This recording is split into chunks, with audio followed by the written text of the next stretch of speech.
UCC મુદ્દે નાયબ મુખ્યમંત્રી હર્ષ સંઘવીએ નિવેદન આપ્યું છે। લગ્નના અલગ અલગ નિયમોથી થતો હતો બહેનોને અન્યાય। આજનો દિવસ ઐતિહાસિક છે।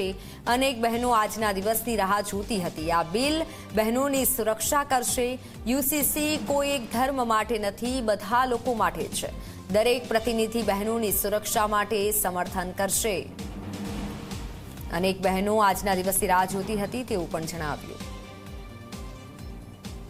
અનેક બહેનો આજના દિવસની રાહ જોતી હતી। યુસીસી કોઈ એક ધર્મ માટે નથી, પરંતુ બધા લોકો માટે છે તેવું નાયબ મુખ્યમંત્રીએ જણાવ્યું। દરેક પ્રતિનિધિ બહેનોની સુરક્ષા માટે આ બિલ સમર્થન કરશે। ત્યારે આજનો દિવસ ઐતિહાસિક છે અને યુસીસી મુદ્દે ડેપ્યુટી સીએમ હર્ષ સંઘવીએ આ નિવેદન આપ્યું છે। લગ્નના અલગ અલગ નિયમોથી બહેનોને અન્યાય થતો હતો તેવું પણ જણાવ્યું।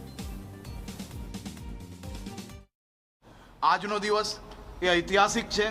મારી આ બધી માતાઓ, બહેનો અને દીકરીઓ આજના દિવસની વર્ષોથી રાહ જોઈ રહી હતી।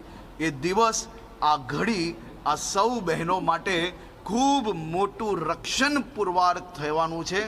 મુખ્યમંત્રી શ્રી ભૂપેન્દ્રભાઈ પટેલને રાજ્યની સૌ દીકરીઓ, માતાઓ અને બહેનો આજે આશીર્વાદ આપી રહી છે, અભિનંદન આપી રહી છે કે યુસીસીના માધ્યમથી આવનારા દિવસોમાં બધા જ સમાજોને ઇક્વલ રાઇટ્સ, એટલે કે બધા જ સમાજની દીકરીઓને કોઈ બી પ્રકારની તરછોડાઈને એની પરિસ્થિતિ ના થાય તે માટે આ યુસીસી આજે લાવવામાં આવી રહ્યું છે।